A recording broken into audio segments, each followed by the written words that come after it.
আজ আমি তোমাদের সঙ্গে কথা বলবো আমাদের মতোই এক মধ্যবিত্ত পরিবারের গল্প নিয়ে, যেখানে জীবনের প্রতিটা দিন মনে হলো সংগ্রাম, ভালোবাসা আর একটু বুদ্ধির খেলা। আমরা যারা মধ্যবিত্ত তারা জানি সংসার চালানো মানে কত টাকার অঙ্ক মেলানো না, বরং প্রতিদিন নতুন নতুন চিন্তা, পরিকল্পনা আর বুদ্ধি খাটিয়ে দিনটা সুন্দর করে তোলা। একটা সংসার চালাতে গেলে কখনো হাসতে হয়, কখনো কাঁদতে হয়, কিন্তু শেষে আবার নিজের মতো করে সবকিছু গুছিয়ে নিতে হয়, কারণ আমরা হাল ছেড়ে দেওয়ার মানুষ না। আমি নিজে চেষ্টা করি কম আয়ে সংসারটা হাসি মুখে চালাতে। কোথায় একটু সঞ্চয় করা যায়, কিভাবে পুরনো জিনিস নতুনভাবে ব্যবহার করা যায়, বা কিভাবে পরিবারের সবার মুখে হাসি ফুটানো যায়। টাকা না থাকলেও ভালোবাসা, বুদ্ধি আর মনের জোর দিয়ে সংসারটাকে সুন্দরভাবে চালানো যায়, সেটাই আমি আজ তোমাদের দেখাবো আমার নিজের অভিজ্ঞতা দিয়ে।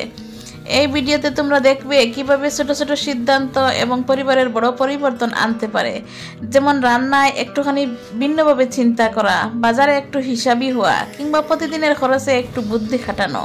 আমরা সবাই চাই সুখী থাকতে, আর সুখ কখনো টাকার পরিমাণে মাপা যায় না, মাপা যায় মন দিয়ে, ভালোবাসা দিয়ে আর একটু হাসি দিয়ে।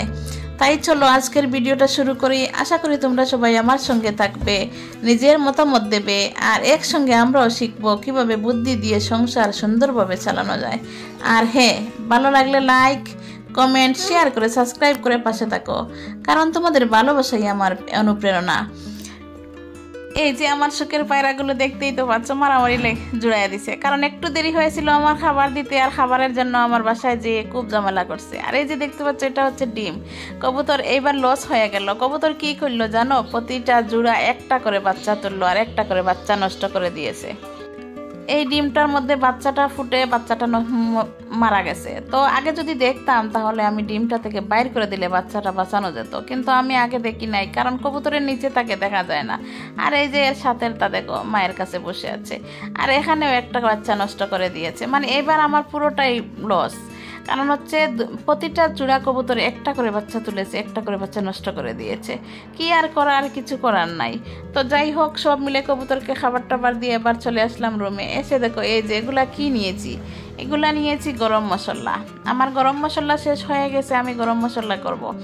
তো আমি বলি যে আমরা যদি গরম মশলা শেষ হয়ে যায় আর গরম মশলার প্যাকেট কিনে আনি, তাহলে দেখা যায় অল্প অল্প পাওয়া যায়, তাই না? অল্প বেশি দামে, কিন্তু অল্প অল্প কিনে খেতে হয়। আর ওগুলোর মধ্যে অনেক বালু থাকে, ওগুলোর মধ্যে অনেক দুলা থাকে। আর এই যে আমি সবগুলো জিনিস জড়ো করেছি একসাথে, সবগুলো মিলিয়ে আমি এখন নিজের হাতে করব। ধুয়ে রোদে শুকিয়ে পরিষ্কার করে এবার আমি নিজের হাতে ব্লেন্ড করে নেব। তো এর আগে একটু রোদে শুকিয়ে মচমচ করে নিয়েছি, এখন একটু চুলার তাপে বেজে নেব, বেজে মচমচ করে নেব। তো তেজপাতাগুলো একটু উপরে উঠে গেছে, বেশি তেজপাতা দেখাচ্ছে বেশি হয়ে গেছে, কিন্তু আসলে না। তেজপাতাটা যখন গরম হয়ে যাবে, তখন আমি হাত দিয়ে যখন মচমচ করে ভেঙে যাবে, তখন অল্প হয়ে যাবে। তেজপাতাগুলো এখন একটু নেড়ে ছেড়ে আমাকে বেজে নিতে হবে। এখানে আমি নাড়তে ছাড়তে একটু অসুবিধা হচ্ছে, তাই আমি একটা বড় কড়াইতে ঢেলে নেব ওই কটা। আমি যতগুলো মশলা নিয়েছি সবগুলো মশলার পরিমাপ এখানে আমি আলাদা আলাদা করে দেখাইনি। এখানে হচ্ছে অনেক 500 টাকার এলাচ নিয়েছি, আর হচ্ছে তেজপাতা 20 টাকা নিয়েছি, দারচিনি 140 টাকা নিয়েছি। এইভাবে সবগুলো পরিমাপ করে 100 গ্রাম 50 গ্রাম করে করে পরিমাপ বুঝে আমি অনেকগুলো গরম মশলা করে নেব অনেক দিনের জন্য, যাতে আমি প্রতিদিন করতে পারবো না। আর প্রতিদিন করতে তো সময় লাগে, অনেক কষ্ট লাগে, আর হচ্ছে অনেক জিনিসের প্রয়োজন, একসাথে অতগুলো জিনিস গরম মশলাটা করতে হয়। আর আমি যেভাবে তৈরি করে রাখবো সেভাবে অনেক দিন থেকে যাবে, কোনো নষ্ট হবে না। দুটো চুলা জ্বালিয়ে দুটো কড়াইতে, ওগুলো হচ্ছে ছোট ছোট জিনিসগুলো, জিরা মুহুরি, এইগুলা জিরা মুহুরি ধনিয়া, এইগুলো আমি আলাদা বেঁধে নিচ্ছি, না হলে পুড়ে যাবে। আর এখানে বড় বড় মশলাগুলো দিয়ে দিয়েছি, যাতে পুড়ে নষ্ট না হয়ে যায়। আর বড় মশলাগুলো একটু ভালো করে বেজে নিতে হবে। তো আমি একটু বড় কড়াইতে নিয়ে এবার আমি ভালো করে বেজে নিচ্ছি। এবার আমার ভাজা হয়ে গেছে, আমি ব্লেন্ড করতে চলে এসেছি। এবার আমি ব্লেন্ড করে নেব, একদম মিহি ব্লেন্ড করে নেব। আর আমার ব্লেন্ডারে তো একটু মিহি হতে সময় হয়, সেজন্য আমি একটা চাকনি দিয়ে আমি ছেঁকে নেব, যাতে বড় ছোটোগুলা চলে যায় আর হচ্ছে বড়গুলা উপরে উঠে যায়। আমি আবার ওগুলা ব্লেন্ড করে নেব। এইভাবে আমি একটু একটু করে সবগুলো করে নিয়ে আমি সুন্দর করে এয়ারটাইট বক্সে ভরে ডিপ ফ্রিজে রেখে দেবো অনেকগুলো। আর অনেক ছোট্ট একটা কয়টার ভিতর ভরে আমি সব সব সময়ের জন্য রেখে দেব, সব সময়ের জন্য। এই মশলাগুলো অনেক দাম, এখানে সবগুলো মশলা মিলিয়ে এখানে 1600 টাকার মশলা ওটা। তো আমি যদি 1600 টাকার মশলা কিনতে যেতাম হয়তো অনেক বেশি পেতাম, না হয় অনেক কম পেতাম, কিন্তু দেখা যেত অনেক গুঁড়া, অনেক দুলা বালু এইসব মিশ্রণ। আর এইসব প্যাকেটের মশলা খেতে গেলে মনে হয় কি অনেক সময় আমি তেলাপোকাও পেয়েছি, সেজন্য আমি এখন প্যাকেটের মশলাগুলো আর কিনে খাই না, আমি নিজের হাতে বানাই। আর এখানে আমার অনেকটা টাকা সাশ্রয় হচ্ছে, তোমরা কি বুঝতেই পারতেছো? তো নিজের হাতে যেহেতু ধুয়ে পরিষ্কার করে দিয়ে রান্না করতে মশলাটা বানাবো, তখন দেখা যাবে আমার অল্প হলেও তরকারির মধ্যে আমার অনেক টেস্ট আসবে, আর কোনো ক্ষতিকর জিনিস এর মধ্যে নেই। অনেক সুস্বাস্থ্যকর একটি মশলা আমি তৈরি করলাম। আর এইভাবে আমি সবগুলো মশলাগুলো আমি তৈরি করে নেই।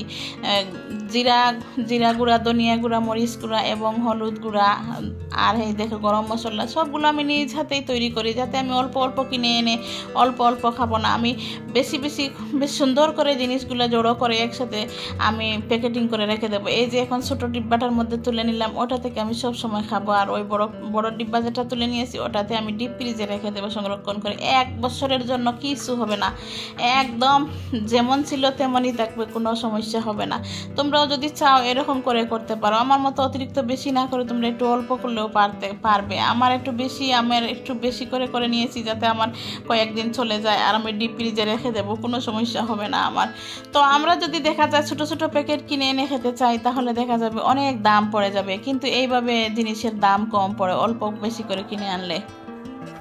ছোট ছোট প্যাকেট যদি কিনে আনি দেখা যায় অল্প বেশি দাম পড়ে, আর যদি বেশি করে একসাথে কিনে এনে যদি মশলা বানিয়ে নিলাম তাহলে দামটা কম পড়লো, তাই না?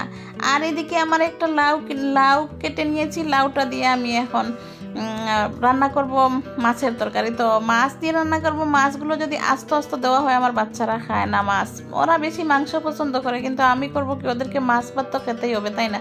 তাই আমি আর লাউটা রান্না করার সময় লাউয়ের মধ্যে মাছগুলো আমি ভেঙে চুড়ে দিয়ে দিব, যাতে আমার বাচ্চারা আর মাছ পায় না, শুধু লাউ দিয়ে মেখে আমি খাইয়ে দেবো। কারণ ওদের সবজি খাওয়ার দরকার, সবজির প্রয়োজন হয়, শুধু মাংস ভাত খেলে তো হয় না, মাছ ভাতও খেতে হয়, কিন্তু ওরা মাছ ভাত খায় না, সেজন্য আমি ওইভাবে ওদেরকে ভেঙে চুড়ে মাছের তরকারিটা রান্না করব। তো বন্ধুরা, আজকের ভিডিওটা ছিল আমাদের মতো মধ্যবিত্ত পরিবারের একদম বাস্তব গল্পের মতো। আমরা হয়তো অনেক সময় টাকার হিসাব করি, কিন্তু আসলে সংসারটা টিকে থাকে ভালোবাসা, মনের জোর আর একটু বুদ্ধি দিয়ে। আমি যেমন প্রতিদিন চেষ্টা করি নিজের মতো করে কিছু একটু সুন্দরভাবে গুছিয়ে নিতে, ঠিক তেমনইভাবে তুমিও পারো তোমার সংসারটাকে নিজের মতো করে তুলতে। মনে রেখো, সুখ কখনো টাকায় মাপা যায় না, বরং একে অপরের পাশে থাকাটাই আসল সুখ। তোমাদের যদি আজকের ভিডিওটা ভালো লেগে থাকে তাহলে একটা লাইক দিও, কমেন্টে জানাও তোমার মতামত, এবং আমার চ্যানেলটা সাবস্ক্রাইব করে পাশে থেকো। আগামী ভিডিওতে আবার দেখা হবে। ততক্ষণ তোমরা সবাই ভালো থাকবে, হাসি খুশি থেকো, আর বুদ্ধি দিয়ে সংসারটা সুন্দরভাবে চালিয়ে যাও। ভালোবাসা রইলো। আমি বিদায় নিচ্ছি আজকের জন্য। আল্লাহ হাফেজ। আসসালামু আলাইকুম।